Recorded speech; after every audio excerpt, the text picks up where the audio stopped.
Welcome back. Now, what does the future of hotels look like? And what is the new normal for hotels and hospitality? Because the COVID-19 pandemic has brought deep changes in tourist behavior and uncertainties concerning their needs. So to try and adapt to these evolving changes, hoteliers are increasingly shifting to new technologies to offer a new customer experience. Hospitality is being redesigned to allow for flexibility and greater personalization at the level of customers' treatments in hotels. I am joined by four people who know exactly, well, so they hopefully will anyway know exactly what's going to happen in the future with hotels, each from their own perspectives.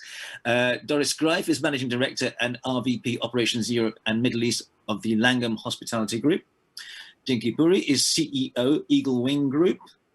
Benjamin Clifford is the founder and CTO of Nevaya. And Dimitrios Buhalis, Director, eTourism Lab and Deputy Director, International Centre for Tourism and Hospitality Research at Bournemouth University Business School. Welcome, everybody. Hello, nice to see you. Dimitrios, I wonder if I can turn to you first to give us perhaps some introductory thoughts and an overview of what you see as being the prospects for hotels in the future. Thank you, Rajan. I think hotels and hospitality have always created fantastic experiences and memorable experience for travelers, that they are going to different places to see and experience destinations, or they're going as business travelers to facilitate a range of different meetings, conference, incentives, and so on. And hospitality has always provided the home away from home and office away from office. And I think this is something that we'll see in the future, but with a twist. I think where we are going in the future is this transformational experience where when someone comes to a hotel, they'll kind of like to feel at home, then they would like to connect with people, and they would like to have real experiences. So I think we're going to go away from some of what I call the plastic experience, the procedures, there's here you ask, all the kind of operating procedures, to much more kind of hospitality from the heart, and real connection, real engagement. And also, we will need to actually understand why people are coming to us in the hospitality industry, what they need, and understand what is their context in that particular moment. And quite often, people do not know what they want. So I think the hospitality industry will emerge as this kind of magician, if you like, that will manage your time that you have with us. So if you come to my hotel, I would like to take your 7 days or 2 days that you're going to stay with us, or even 3 hours, and make value for time for you. So the 2 days that you're going to spend with us will be memorable experience that you're going to go away and you're going to say, yes, I went to this hotel and I had the most fantastic time in my life. You'll become very loyal, you'll come back, or you'll become an advocate. You'll be telling people that this is what we'd like to do. So to shortly answer your question, it's really hospitality from the heart. It's really engagement, value for time and for money, and making sure that we engage with consumers to create transformational experiences. Thank you, Dimitrios. We will come back to you. Doris, I mean, you're the coalface, if you like, of this. You deal day to day with real people coming into your hotels. What, for you, does the new normal look like in hotels? I mean, when it comes to lobbies, bars, rooftop pools, room servicing, all that stuff, how will it be different, do you think? Well, I think we need to start with what it is right now. I mean, as you know, being here in London, we were able to reopen under certain guidelines our hotels last Monday. And in the absence of international travel, where we really do not know yet how long it will stay this way, we created with Langham a number of packages focusing on staycations. People can't go away as yet for their holiday.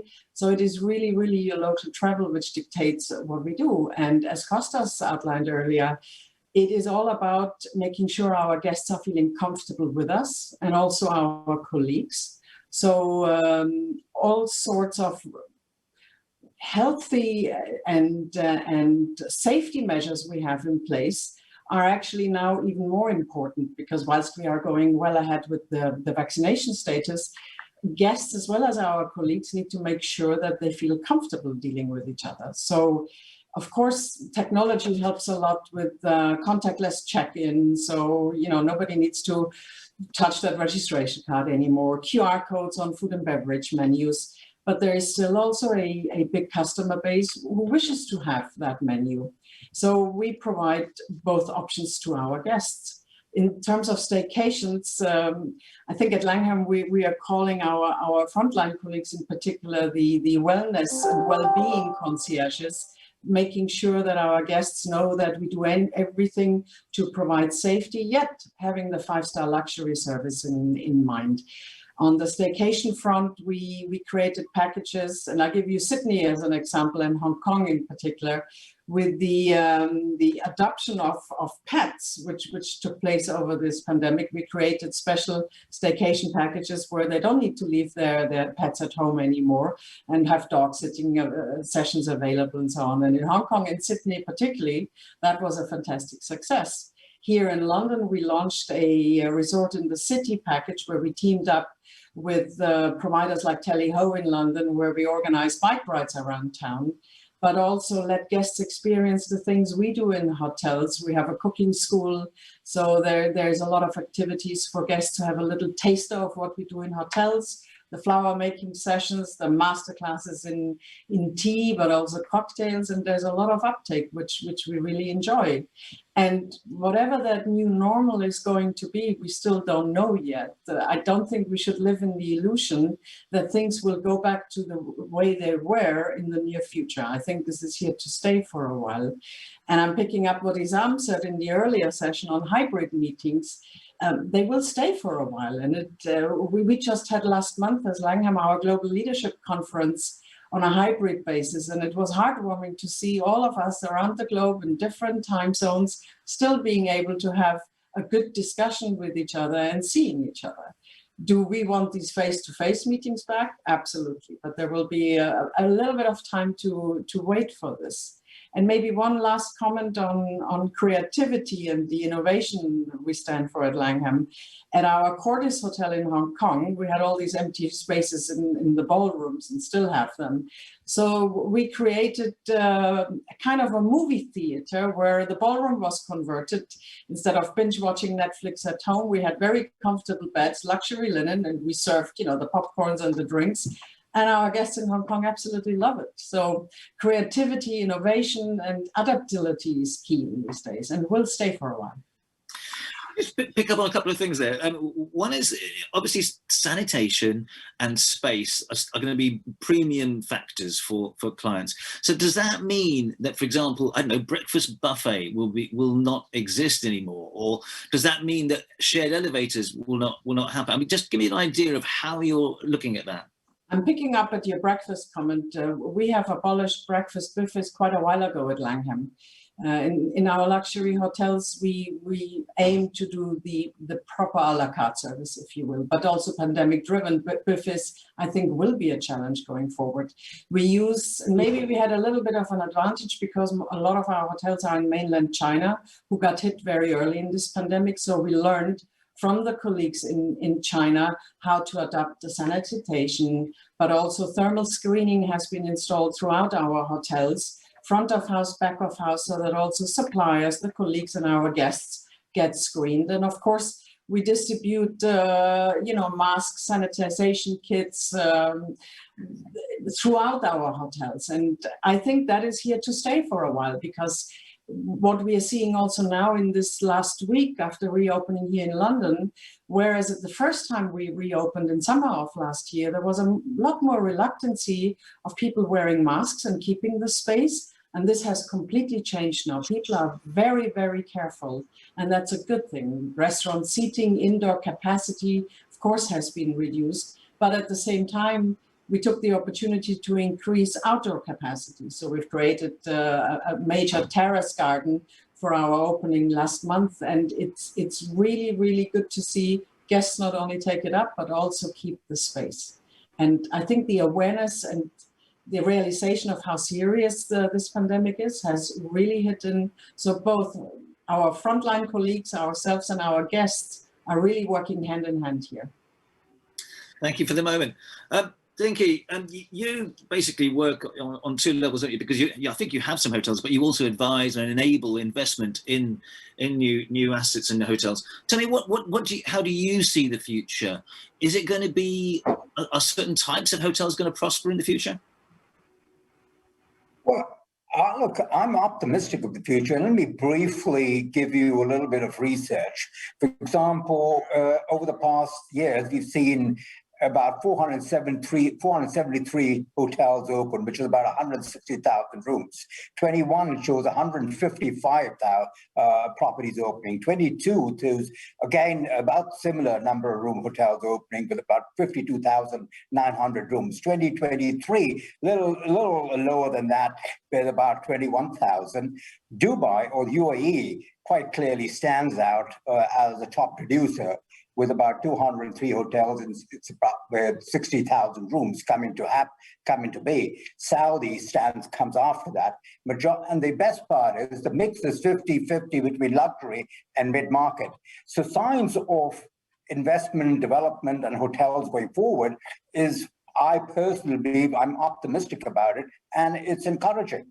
The key factor here for us as investors who invest in hotels, who advise, who asset manage around the region, is that vaccination rates and countries have managed it pretty well. Now we've got to just get on with this. We can't cripple the industry. We can't cripple a country. And I think if I, being a Singaporean, I look at Dubai or UAE and mirror it with what we do in Singapore. And I can honestly and prudently say that I think Dubai and the region and UAE at large have managed it extremely well. They're managing risks, they're opening the market, and you've seen Hassan talk about it, and I endorse whatever he said. The key factor here is that an investor has also recalibrated his own thinking as to where he's going to, in which asset class he's going to put his money. He's rethought return on investment, and most probably he's come out a little more intelligent after sizing down what the product is going to be all about. And I hereby and firmly believe, and we've learned it from Singapore, will be landlocked, is to create hybrid products at the end of the day, knowing that markets are going to be tough. It's not going to be business as usual, but it's going to be business. People will travel. Human beings travel. And I'm optimistic that as we get on with things, we've got to work collectively. The government's going to do their job, which they do. We shouldn't be trying to do those. We got to find spots that we believe that will bring the right investments. And the area is so blessed in terms of the geographical location. I'm not worried. I am not worried. I think it looks optimistic, and I really believe that you'll see things improving as long as we collectively work with the authorities, partner with them, and we're a little more disciplined than we were in the past. I saw you on the stage last week talking about the hotels of the future, and you use that word hybrid. Can you unpack that word for us a little bit? When you say hybrid, what does that actually mean? Does that mean apartments as well as hotels? Does it mean business as well as leisure? Explain that to me. Rajan, you see, you only got a given piece of land against a cost of land. The key factor here, where an investor wants to work with a developer and a brand, is to ensure how does he create different revenue streams to complement the cost of investment and return. If there is a particular segment, if you do a vanilla hotel, and that the demand-supply equation doesn't work, but there is a demand factor in extended stay, residential, or apartments, you got to look at that and convert that to really make it more meaningful as a business. Now, where I struggle is twofold. One is certain brands have very little domain knowledge, and they try and run the business outbound of how they run it, maybe in Americas, Australasia, or maybe South Asia, without enough expertise on ground, whilst market or authority norms actually mature. And that's where conversation between an investor and local authorities need to happen a little more aggressively to induce investors and say, listen, your strata title, for example, is not totally there. However, we believe corporate travelers, project people on projects, look at safety, one in a service apartment, one a residential, they want to own title. How can we make that happen? And that's the key differentiator, which will make the business successful and handle the market trend where it's going. Now, those brands who have worked in the region understand how they're going to realign operation versus local law and manage the risks going forward are going to be in the front line, while others get to know it and manage risk. The risk appetite needs to change for an investor and a brand. Thank you. I'm going to come back to you soon and ask you about what your direct advice would be to potential investors, and we might even role play a little bit here. But Ben, I want to turn to you now. Ben, you're fascinating because, and I'm sure you're fascinating in every way. But well, thank you. But basically, you come from a family-run hotel background, don't you? An independent family-run hotel. And yet now you are working very much in technology. And let's just go into this technology. You don't have to do a bit of explaining here, because obviously Doris mentioned contactless, but contactless is just the tip, isn't it? It's just a tiny part of this. Yeah, it's really quite interesting. So I came from a family background. I was literally born in a hotel and ended up seeing systems not talk. So I ended up building little interfaces for things that were pretty esoteric and painful at the time. And I built what was later called an OTA as a project at university for something to do. And the first HSA gateways we built ourselves, and all this started to focus on guest technology. This sometimes lags behind what people expected at home, but there was a time when we used to go to a hotel and expect to get more TV channels and movies on demand and that sort of stuff. A hotel was a better place. For a long time, hotels have not offered what people could get at home, and we've been catching up. So I think technology's played an interesting role there as we try. First of all, we were sort of competing. I've got this, you've got that, I've got this. We've now got this sort of ambient area where people are bringing their own content and their own experiences. Right now, it's Chromecasting is a sort of name of that, where people bring their own content and enjoy that in the hotel.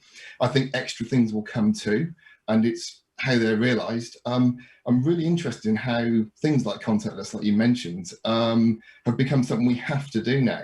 And they're processes that the hotels used to own. And if we take that for a second, contactless check-in, was a really great touch point for hotels to start imparting their mission, their brand into guests. It felt like if you had a good experience at reception, it was really very good. It was the first time you often spoke to the guest, and now we've got contactless check-in. It's a neat process, and everyone does it because it feels safe. But I wonder if there's a gap now whereby technology vendors have made these processes, and hotels are having to use them. The guests want them now, but I think actually they've been handed over to the tech vendors for a while. I wonder if the hotels are going to want to get those back at some point, because they're interaction points with the guests. So I think perhaps along the title of the talk, the future is allowing hoteliers with their domain-specific knowledge, particularly of their guests, their market, to design these experiences. So rather than tech vendors like us make contactless check-in and bring your own content, that sort of thing, what you actually end up with is a toolkit that actually enables the hoteliers to build their own experience, so something that fills the gap in between. So the tech vendors are no longer saying, I believe this is the way we do this, here you go, here's a product you take. It's actually, here's a toolkit, I've made it so you can use it, and the people in charge of your guest experience can go and build that and use that. So we start to use technology as not as a stopgap that's making people feel safe, but actually something to extend what we previously had at a check-in experience, for example. And then I think we've now got extra places where we can talk to these people. So we can talk to guests pre-stay and post-stay with apps. It always used to be, it certainly felt like a fight to get space on someone's smartphone to use their app. It's like, oh, am I going to install that app? Well, 9 times out of 10, I don't, because I used to stay at a lot of hotels per year and I don't want 50 apps. Now, I might have to. There's a different value proposition, and maybe the hotels can use it as an example or a way forward to actually say, well, I've got this app, it's not as personal, but actually I've got a different reach. It's not as deep, but it's wider. So before and post, but how do we focus on making that better and get the hotel's mission in there, really? Can you tell me how far your product has spread? Where are you now in terms of your relationships with hotels? Our own product is in 30 countries. I think, I don't know how many tens of thousands of hotel rooms directly, but we power a lot of interactions between systems. So often we're white labeled and we're actually inside other people's products. So some of the products you'll see for apps and guest experience, like controlling your AC and your room blinds and that sort of stuff, we're quite often the what we call the middleware part in there. So we're quite often there, very quiet, keeping quiet, just doing those things. But of course we provide TV user experiences, casting and Wi-Fi and all those sort of good things. And just thinking about that's one of the things where we've seen surprise and success. We built a system so hotels could design their own TV experience. And we thought we knew about TV interfaces. And we sort of did a little bit, but what we found was by bridging this gap from a tech vendor to, here's a toolkit, how would you like your TV system to look, for example? How do you want to greet the guests? Do you want to play music and turn TV on when we see them present their room key card or now their phone at the door? What do we want to do? By giving that to the hotels and letting them do that, they built far better stuff than we could do because they understood their guests better. We thought we did, but the minute we almost exposed that and took the tech away and said, here's a toolkit, you can build this and work with them to build something. We found some rather exciting customers building things that we'd never thought of. And that was a really great experience and actually felt quite, it felt good for us because we thought that's a great experience there for the guests, but it felt like we'd taken this painful interface away from between what the hotels wanted to do and what the tech vendors were doing. We're saying, look, we've actually made this hotel-ified. It's what you understand. Go use that, and then we'll support you where we want to. And by us effectively getting out of the way for that, we found they've generated amazing things and far better than we would do. And also they can be agile and they can do it more quickly, which I guess is the whole cloud mantra. Let's be agile. Let's do things quickly. Let's adapt quickly, and let's not have hotels spend a lot of money up front in expensive tech stacks that they then struggle to change later on. So many layers of abstraction there. Thank you, Ben, for the time being. Dimitrios, when you hear all that, all the different perspectives there, I'm getting the kind of notion that the role of the hotel, and I think you touched on this, the role of the hotel will change to almost being a curator. Is that, of somebody's whole experience in another destination, in a destination? Well, hotels have always played that. You will always go to the concierge and will always kind of create your experience. But I think what's happening with the with some of the applications, like what Ben was saying or Doris was saying early on, is that we will understand the customer before they arrive, because we will kind of engage with the customer before asking the right questions. Say, why are you here?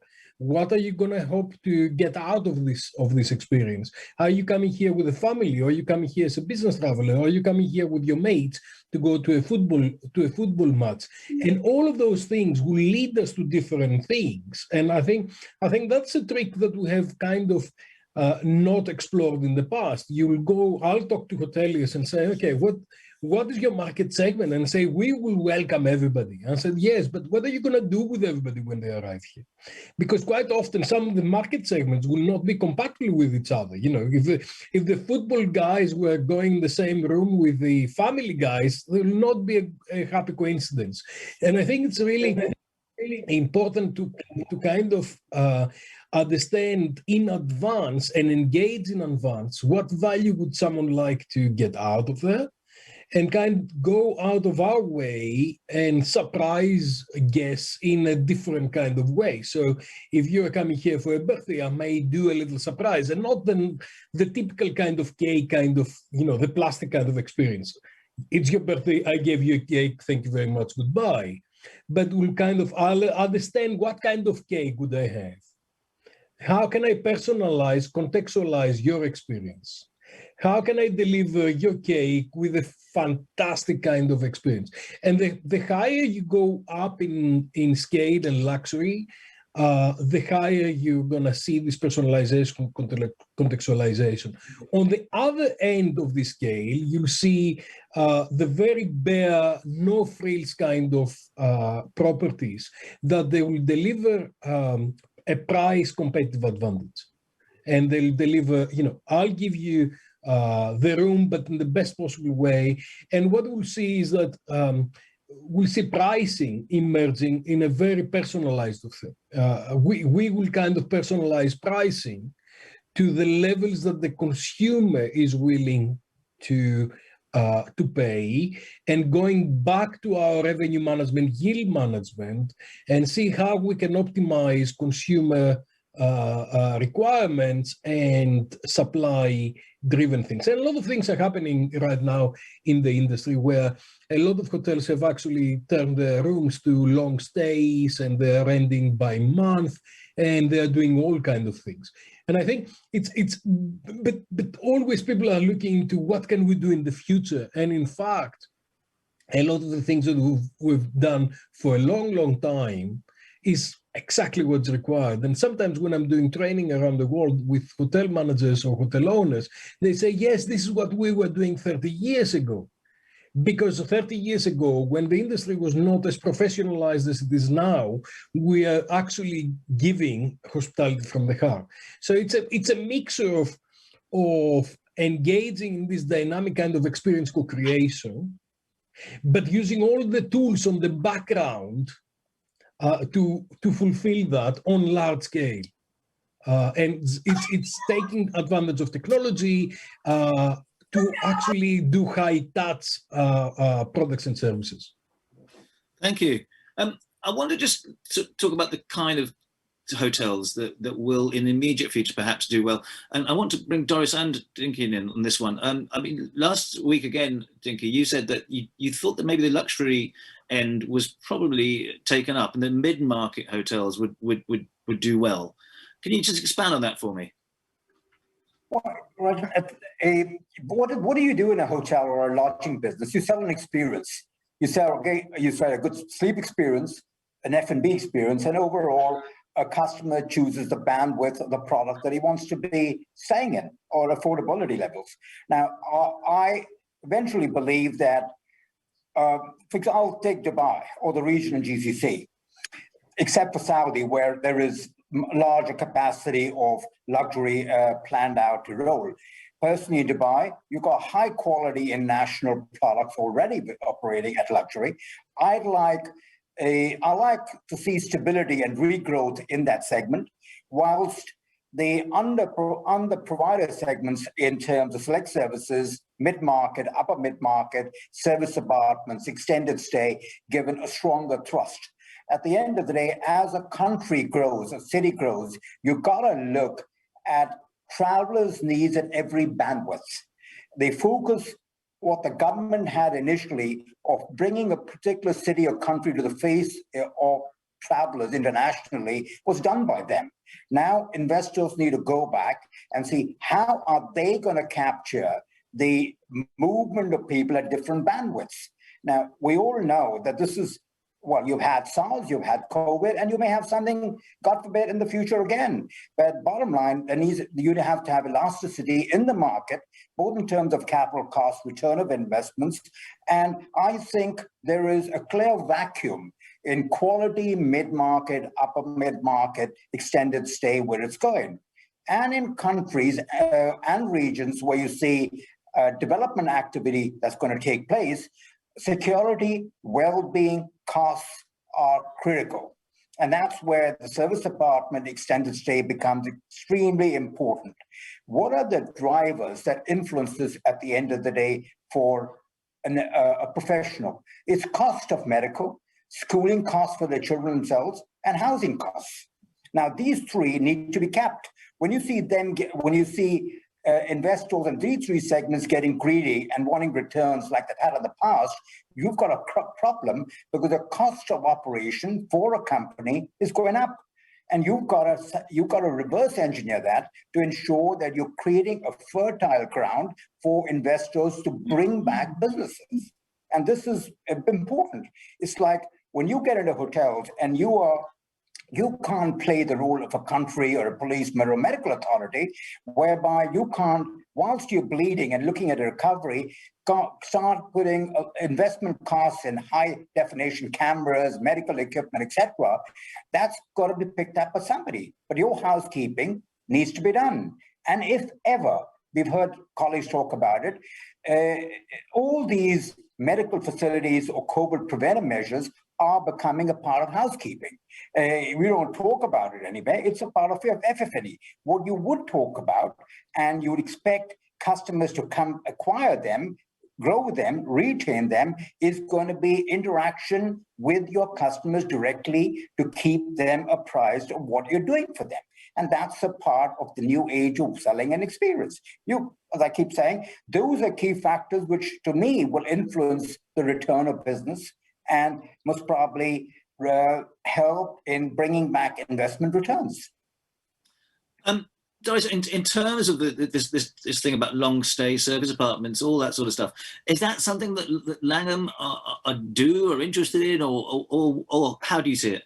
We do have in our portfolio a number of hotels where long stay is a segment. Here in London, we have, for instance, 14 apartments, if you will, or suites, which are geared up to the long stay, which includes your fully fledged kitchen services, of course, and whatever our customers want. I go also back to what you asked earlier in terms of long-term luxury or mid-term, and I think every destination needs a good balance. And having lived for many years in Dubai, we were always very, very strong on the luxury front, but we were missing at a certain time the mid-market. And I think as a destination overall, to make a destination attractive for a real global audience in various income values, you have to have the balance. So I think London is a good example, like many other very competitive cities, having both. And the extended stay component is in some destinations maybe bigger in others, and the near future will tell where it goes. But I wanted to come back to Ben earlier on the technology, if I may, just for a second, because digital messaging platforms is something we use, and it doesn't require apps anymore. In fact, the guests have the choice. Do they want to communicate via the phone, an SMS, or WhatsApp? WeChat in China, extremely important. So technology moves. And to come back to your contactless check-in, we experience actually very positive guest feedback because the check-in experience isn't taken away. It has been shifted from a front desk, potentially queuing with other guests, to a one-on-one experience, bringing you directly to your room or suite. You just don't, touch certain items anymore. So we'll see how it goes. I've got to say, from a point, I still massively appreciate the one-to-one relationship that you have with somebody who works at a hotel. It's so important. I don't come to be isolated in a big building. I want to be engaging with other people. Now, obviously, I'll be taking care over sanitation and whatever else and too much proximity.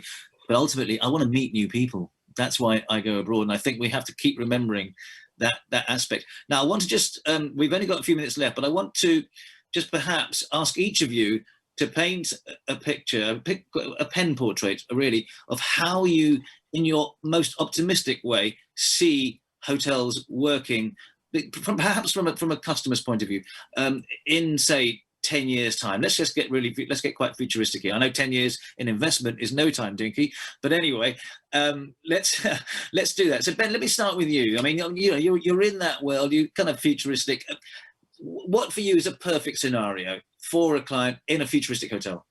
I think the key word that will be there's various buzzwords, isn't there? I think the key word will be ambient, where the experience is something you bring to. Professor Dimitrios mentioned not having plastic experiences, and that this becomes a scale problem. It's how do I collect enough information about that guest willingly to give them a experience without invading their privacy? And of course, people have collected large amounts of information about people at scale before. I mean, Google are experts at this. Do we think they're not going to be presenting the information they have in order to enrich an experience? They have a hospitality program for already. So I think that actually turning up and the experience being molded around you. I turn up with my smartphone. Maybe there's a secure locker where it's got my preferences in the things I like, when my birthday is, maybe a little more subtle than that, but that's sort of stuff. So when I turn up, the hotel knows a lot about me to best serve me. And I think that will be a scale issue in terms of if these are independent silos that each hotel group or chain has, the information might not be rich enough to provide those good experience. They might still be plastic. And I think so it'll be whoever does that first and gets the scale so that everyone else buys into it. And that's where I'd hang my hat right now. Very good, and you're in the right place to deliver. So, to you, Dimitrios, what would you say? How what's your vision of that hotel in 10 years' time, and how much is it affected by what's happened recently? I'll take you forward. I think 2030, it's a good kind of time to think about. And I think what's going to happen is that, okay, hotels are moving in parallel to a lot of other technological developments and a lot of other society developments. And I think we need to see the whole thing, what's happening by 2030. And I think artificial intelligence and machine learning will be driving a lot of those things.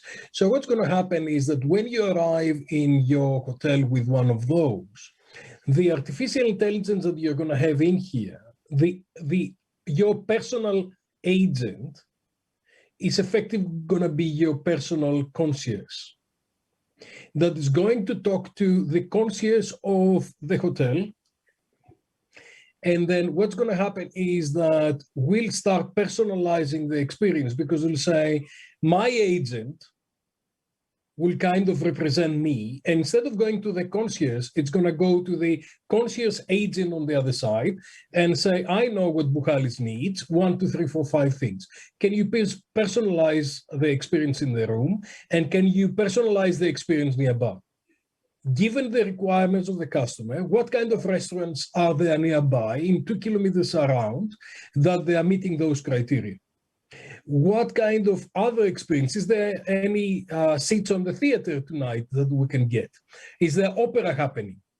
So this conversation is going to be happening between technology, and then a proposition is going to be pushed to consumers by pulling information from the context. So that is the experience on the technology. And then when you're looking into the physical aspect of the hotel, before I arrive, someone will ask me, what do you want in your room? Do you want a mirror in your room or not? Would you like, what kind of water would you like in your room? All the things that currently we can do, but I need to make a phone call, speak to reservations. Reservations has got to speak to food and beverage. Food and beverage has got to speak to room service, and room service has got to speak to housekeeping. When we kind of get all the ecosystem work together in smart hospitality, we'll say that before Buhalis arrives in a place, those are the minimum requirements. Some people like minimalistic rooms and they would like to take furniture away. Some people would like to have more stuff in. Some people would like to have flowers. All of those things will kind of engage, but technology will be driving, and technology will be enabling all of those things.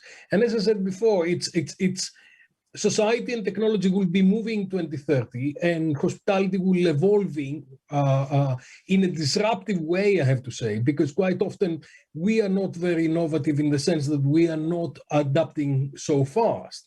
But we will be moved to a very disruptive kind of future where the professionals will actually do very, very well and improve their competitiveness, attracting higher prices and attracting more guests. And you can see several players out there that they are doing that because we are moving that way. But I think the soft customization, the personalization based on the context in real time is what's going to drive hospitality in the future. Doris, I mean, these are the conversations you must be having quite often, and I guess your competitors too, because you all want to get an advantage. But at the same time, traditional luxury, the old-fashioned big hotel has got its allure as well, hasn't it? So how do you see that? It absolutely does have it, but as said previously and also in the panel, AI will very much be used to predict and anticipate our guests' preferences and make sure that we are absolutely geared up to this. But I think when you ask 10 years out, I think what is as important as artificial intelligence, sustainability.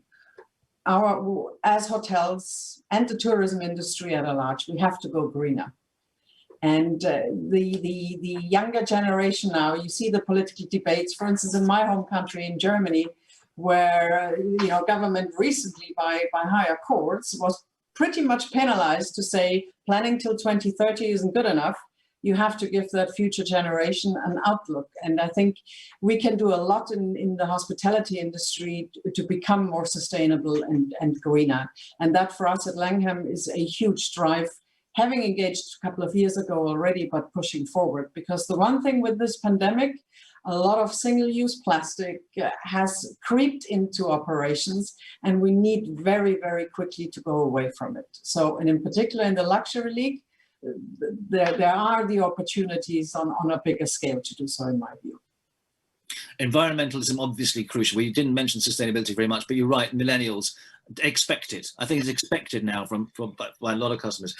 Dinky, lastly to you, and just to wrap up really, I mean, people are already obviously investing in hotels now to be ready in 10 years time. So that, but is it more than just bricks and mortar now in terms of how the investor and the hotelier, perhaps they're working together, or the hotel operator owner, are they thinking, wow, they're thinking that far ahead in terms of the experience of the consumer? Well, hotels are a part of brick and mortar. It's just the business that you do within the bricks and mortar at the end of the day. The issue here is to get efficient, do whatever it takes from product improvement to service delivery to ensure that it's measurable and it does make money. And that's changing. Brands are changing. They're rethinking their relationships with investors.